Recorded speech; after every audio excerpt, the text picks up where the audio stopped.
All right, folks, what is going on? Happy Friday, happy Friday, happy Friday. You made it to the end of the week. That is awesome. Welcome to the First and Frame Rate Show. I am VF Baller. Over here, we talk about Georgia Southern football and Atlanta Falcons football. And it's just been a pretty good week overall. This has been awesome. And I hope everything worked out for you guys as well. Hopefully you had a fantastic week going into a fantastic weekend. And today we're going to talk more Georgia Southern football. We're going to double down, kind of extend the conversation to what we had last episode, and we're going to get into that now. Before I get into anything, I want to give you guys a PSA. As far as you guys on the podcast side of things, I want to let you guys know, like right now, there's an issue. It may not be an issue for this episode, but the last episode did not upload on iTunes or Google Podcasts. I don't know why. It's something going on with Anchor, because Anchor is my base of where I have my podcast. That's where the podcast, originates from, and it spreads out to other areas of other podcast platforms.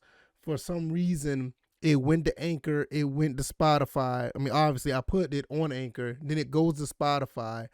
But from there, it did not go to Google or iTunes. So if you're looking for the podcast, I highly recommend you go to Anchor or go to Spotify. I mean, Spotify is usually on people's phone already. Is just as accessible to as the iTunes or the Google platform.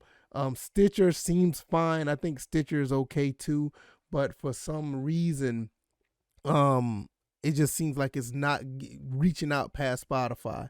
And to be honest with you, I just recommend just go ahead and go to Spotify or Anchor to get the podcast if you want to listen, because for some reason it's just not reaching out to the iTunes side of things. And I hopefully this episode goes to iTunes and Google Play. So I just want to let you guys know about that. The guys, if you're over there on YouTube, everything is fine. Welcome if this is your first time here.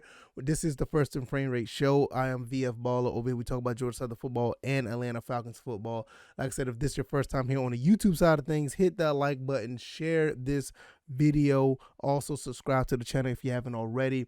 Also, if you are on the podcast side of things, subscribe to that as well. Give me 5 stars. Oh, excuse me, I had to sneeze. Sorry about that. Subscribe to the channel. Or subscribe to the podcast as well, because once I put this up on the podcast, if you're subscribed, it should automatically download for you if it has that option. So that is awesome. Listenership is up. I really appreciate it. Viewership is up on YouTube. Got new subscribers. Thanks to everyone who has been subscribing. You are helping this grow, and I really appreciate it. I cannot do this without you guys. Like I said, let's go ahead and get into this. This is not going to be a really long episode. I'm not going to hold you guys over. Usually on Fridays, I try not to draw the episode out too long, because I know you're ready to go on about your business, get your Friday started, and get everything in order for your weekend. So I want to just talk about something that's kind of an extension of last episode, because the last episode was like really cool. I really enjoyed doing that episode. All the accolades, the new guys that signed and committed to Georgia Southern. Jared Binko's got his award, Eric Russell Spirit Award. It's just awesome. One thing I noticed that Coach Clay Helton did talk about in his press conference with the media is he said, with the whole situation with going across every county of the state of Georgia, there are a lot of hidden gems in the state of Georgia. And this is a very strategic by Coach Clay Helton, putting this together, getting his staff out there in the state of Georgia, touching every county, which I still think is phenomenal to this day. It's a strategic move. It's a strategic power move, because like I touched on it a little bit yesterday. This build relationships. This build memories. When they see guys that's coming from Statesboro, going all the way to northwest Georgia, or when they go into southwest Georgia, or when they going all the way down in the Brunswick area, Columbus, South Carolina, the Columbus, Georgia area. That means a lot, not only to the kids, but definitely the coaches, because they know they have a prominent college looking at their school, and they don't feel left out because every county has been touched. I think this is a big move for Coach Clay Helton to see, like, all these other schools in the Sun Belt, all these teams that are in the state of Georgia, they've been put on notice that Coach Clay Helton has not only come to the Sun Belt and establish himself, he's coming into the state of Georgia and establishing himself. I said this earlier this year and late last year. I would not be surprised if Georgia Southern becomes the second most, the second, the second. I can't even say it right. Let me make sure if I say it. Let me back up a little bit. I would not be surprised if Georgia Southern becomes number 2, the second best college in the state of Georgia behind UGA. Georgia Tech is not known for their football like that. Kennesaw State is doing their thing. Valdosta State do what they do. Mercer's pretty good. Savannah State is actually coming up. I love to see I love what I see at Savannah State, and that's my hometown. And my uncle, God rest his soul, passed away last year. He was a professor at Savannah State, so I did have some type of, I did have some type of, attachment to the school. But that team in Atlanta, not Tech, but the other one, the Panthers. What has happened here with Coach Helton and what he's done is put everybody on notice. I just don't think that they'll be able to compete unless they try to mimic what he does. And I wouldn't be surprised if they try to mimic it. You will probably see, Georgia State, or you probably see UGA. Hell, I wouldn't even be surprised if UGA even tried it. They got the resources. I wouldn't be surprised if they tried it. Just to try to, stay on par with the aggressive power, so strategic power move that Coach Clay Helton put together just now. I would not be surprised you see other teams in the Sun Belt try this. Troy, I doubt if they go to every spot in Alabama, but you never know. You never know what they might do. South Alabama might try it. You don't know what the Chanticleers may try to do. You never know what these other teams is coming in. So shout out to James Madison. They're supposed to be into the Sun Belt this year, but you don't know what they're going to do. You don't know what these teams may try. Marshall may even try to do their thing in West Virginia. You just never know. Hell, this may even resonate to other conferences. Like I said, UGA, Kennesaw State. You just don't know what they may try to do. I've never heard of a school doing it. Maybe it's happened before. I never heard of a program doing what Clay Helton's done, trying to find hidden gems in the state of Georgia. And he said there's plenty of guys, and he said there's guys that they're trying to pull for 2023, 2024. So you got sophomores that are being looked at by Coach Helton and company. That's a really big, that is so cool. Trying to get some of these guys in here and get down, get with the Georgia Southern lifestyle and the program and the family oriented thing. That's really cool, because that means a lot. That means a lot that getting these kids acclimated and have these guys learning and figuring out what Georgia Southern is all about, and getting these guys together to become an Eagle, to be a GS man, to be a blue collar worker, or just implementing their side of being a blue collar worker to what this blue collar foundation is about.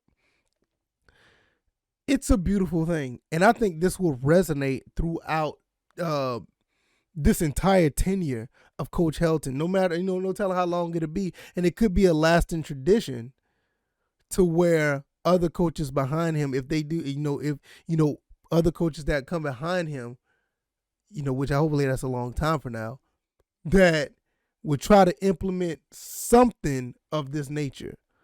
I'm ecstatic about it. Honestly, I love this. I love it. This is something, and when you can look at the fruits of their labor, To an extent. I don't think you're really going to see it till next year because it's going to be really interesting with the recruiting classes next year. But you kind of see what it is now when Coach Helton came in, 3 months ago.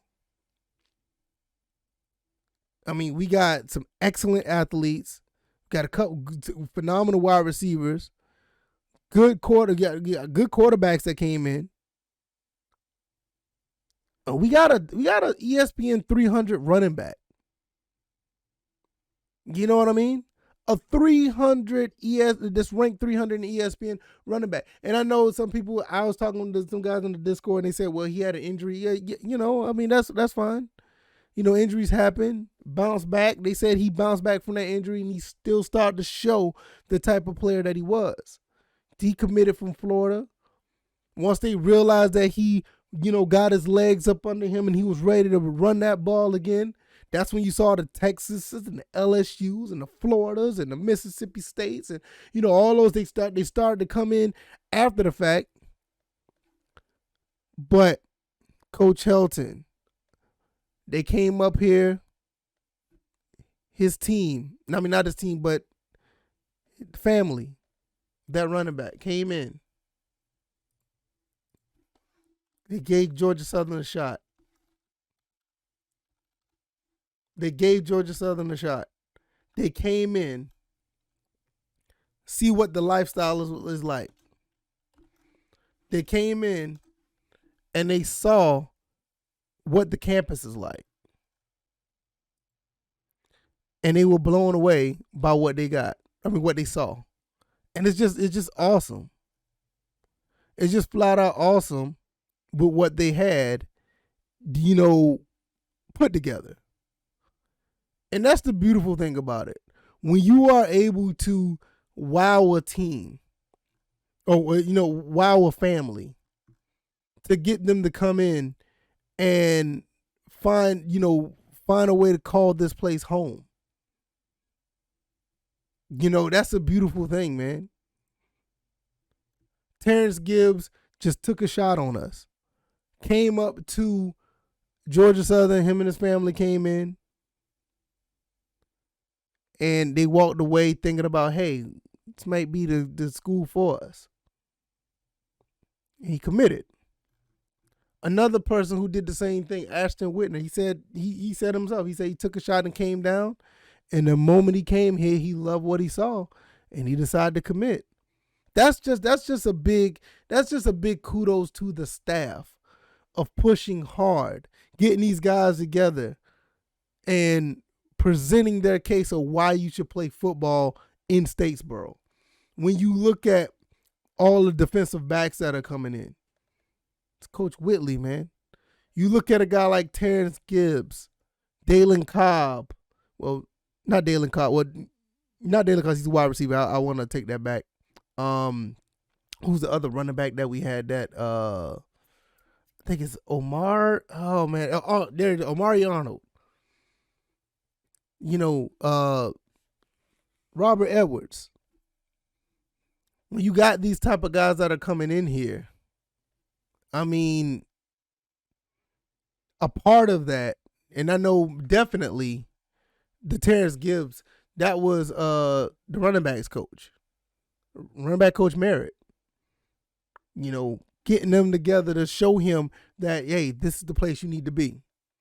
When you look at these quarterbacks, and I'm gonna tell you right now, I'm not even gonna lie to you. I fully believe the Kyle Van Trees, the Zach Rosemans, David Dallas, those three quarterbacks that came here, that's all Coach Helton. Getting these guys in here to, want to play, want to compete, and want to be the best that they can at that position. The quarterback is not, quarterback is a one-man show. But to get a Kyle Van Trees here, then you get the other guys behind them to learn. They don't have to do something right. They don't have to do anything right away. And you teach them how to be a quarterback. It's great. Dalen Cobb from Washington, Georgia, I just mentioned him earlier.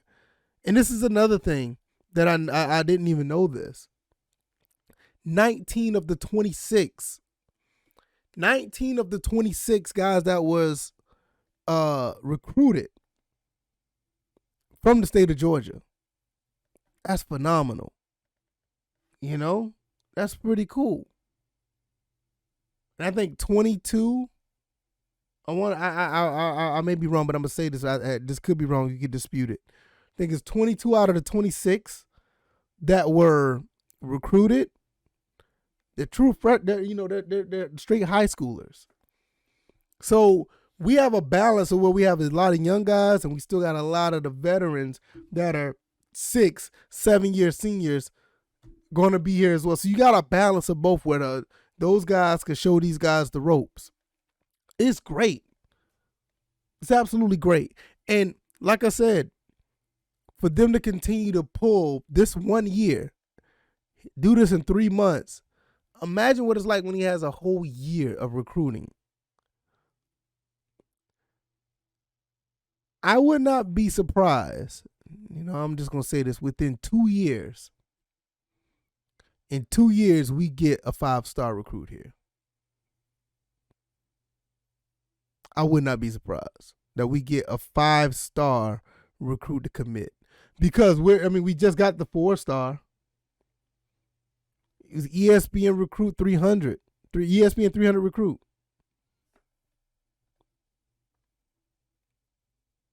He was ranked number 4. Look, Terrence Gibbs was ranked number 14th running back in the nation, based by ESPN.com.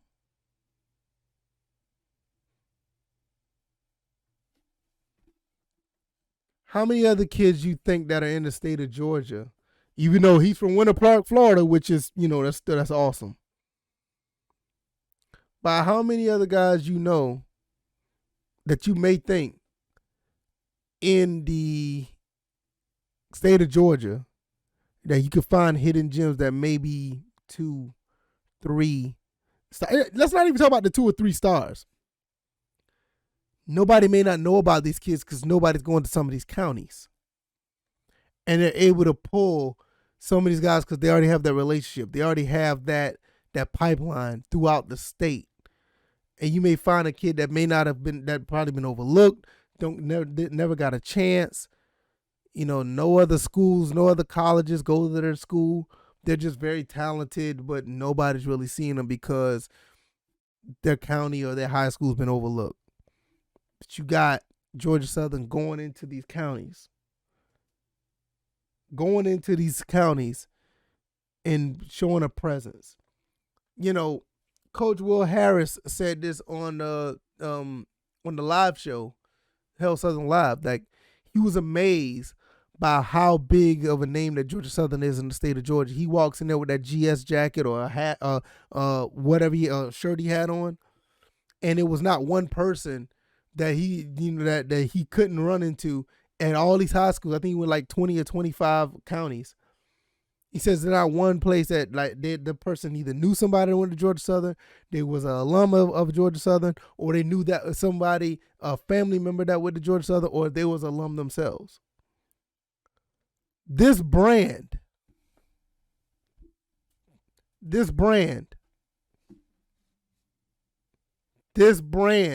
sells itself. And have good people in order, good people in place, I would say. Good people in place to push what they have as far as a brand that sells themselves. The only thing we need to know now is what's going to happen when these guys implement what they want on the field, because finding hidden gems is just one thing. Finding recruits is just one thing. But getting these guys out there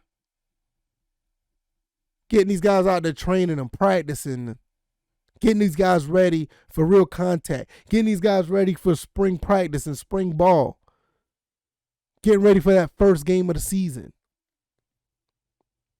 That's where that's where it's really going to show. And as of right now, it looks like these guys are serious about winning football games. And there's nothing I've never seen here at Georgia Southern. And I've been watching Georgia Southern since the late 80s, early 90s.